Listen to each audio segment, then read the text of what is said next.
అన్నట్టు కుమార సంభవంలో వస్తుంది కదా, సప్తర్షులు అందరూ కూడా మెచ్చదగినది నీ అందము, నువ్వు అందంగా ఉన్నా దాన్ని తపస్సుకు ఉపయోగించావని. మరి అంత అందంగా తపస్సు ఏంటండి? అందం వేళ ఉంటుంది, రేపు పోతుందమ్మా. తపశ్శక్తి ఎప్పుడు ఉంటుంది. గంధర్వుడు ఈ అమ్మాయి శరీరంలో ప్రవేశించారంటే గంధర్వ తేజస్సు అని అర్థం అక్కడ. ఇలాగా వాళ్ళ శరీరం పట్ల వాళ్ళకి పవిత్ర భావం కలిగేలాగా, ఇది మామూలు శరీరం కాదమ్మా, దేవతాత్మకమైన శరీరం ఇది. ఉభయులు అంతే. మీ ఉభయుల్ని కలిపేలా ఉంటే బ్రహ్మదేవుడు ఎంత గొప్పవాడు. దాన్ని చూసుకోండి అంటే ఇది నేను నిలబెట్టుకోవాలి, తగాదా వచ్చినా నిలబెట్టుకోవాలి, కొన్ని కోరికలు తీరకపోయినా నిలబెట్టుకోవాలి అని ఇద్దరిలోనూ ఏర్పడే అవకాశం ఉంది కదా. ఇప్పుడు అవకాశాలు మనకి కల్పించాలమ్మా, ఉండాలి ఉండకూడదు అనేది వాళ్ళది. మనం ఏం చేయాలి? మనం వాతావరణం బాగుండేలా చూడడమే పెద్దవాళ్ళ పనండి. ఎంత వాతావరణం బాగున్నా కొంతమంది మనుషులు మూర్ఖంగా ఉంటారు, మనం ఏం చేయలేము. వాళ్ళు జన్మాంతర దుష్కృతం ఏదో ఉందన్నమాట, అనుభవించేది అనుభవిస్తే కానీ వాళ్ళకి తెలియదు. మీరు అన్నదాంట్లో ఈ వాతావరణం సారాంశప్రాయంగా పురోహితులు కానీ చెప్తే సరిపోతుంది. నేను మళ్ళీ ఇంకొకళ్ళు పెట్టద్దంటాను నేను, ఎందుకంటే ఇంకొకళ్ళు పెడితే ఆయన మింగేస్తాను. ఇప్పుడు మళ్ళీ ఆ పెళ్లికి పురోహితులు ఉండగా గరిపాటి వారు బాగా చెప్పారు, నన్ను పిలిచారు. సహజంగా నేను నా డామినేషన్ కోసం చూసేస్తాను నేను. ఇంకేంటి ప్రవచన కార్యక్రమం అవుతుంది కానీ పెళ్ళి అయిపోతుంది. అది వద్దండి అలాగా. పురోహితులు నేర్చుకుని కాస్త వాచికం కూడా కాస్త ఇందులో సారాంశం తింటే వాళ్ళకి తెలుస్తుంది, దాని ప్రయోజనం నెరవేరుతుంది.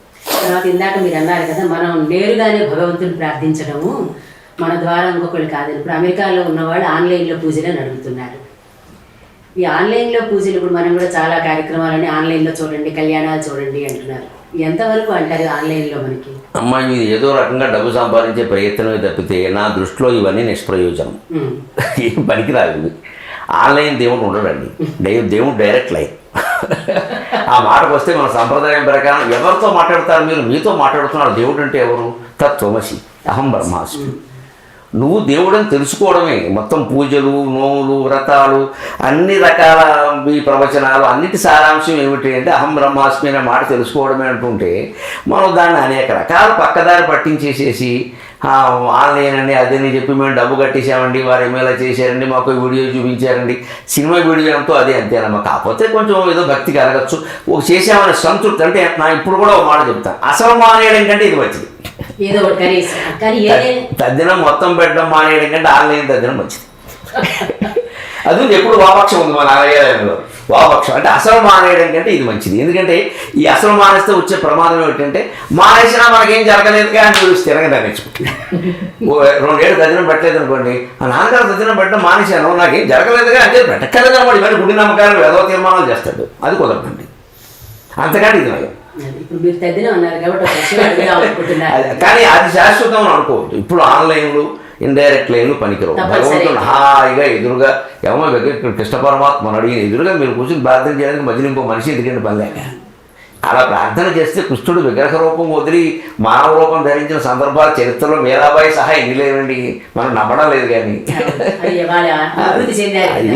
అసలు యోగ వాసిష్టం లాంటి గ్రంథాలు స్పష్టంగా ఏం చెబుతారంటే, ఎదురుగా కనిపించేటువంటి దేవుడు మన మనస్సులోంచే బయటకు వస్తాడు, వైకుంఠం నుంచి రాడు, మన సంకల్పం నుంచే వస్తాడు. అంటే నువ్వు తీవ్రమైన సంకల్పం చేసి నాకు అదే కావాలంటే వస్తాడు. వివేకానందుని నాకు దేవుడిని చూపించండి, దేవుడిని చూపించండి అని ఒకటి అడుగుతూ ఉంటే, రేపు సాయంత్రం సముద్ర తీరానికి అలా చూపిస్తాను ఆయన. అక్కడ ఏదైనా పెద్ద షో ఉందేమో అనుకున్నాను నేను. వెళ్ళాను, అక్కడికి వెళ్ళగానే ఆయన ఒంగోమన్నాడు. ఒంగోన తర్వాత వాడు జుట్టు పెట్టుకున్నాడు, లోపల తీసుకెళ్ళి ముంచేశాడు శుభ్రంగా.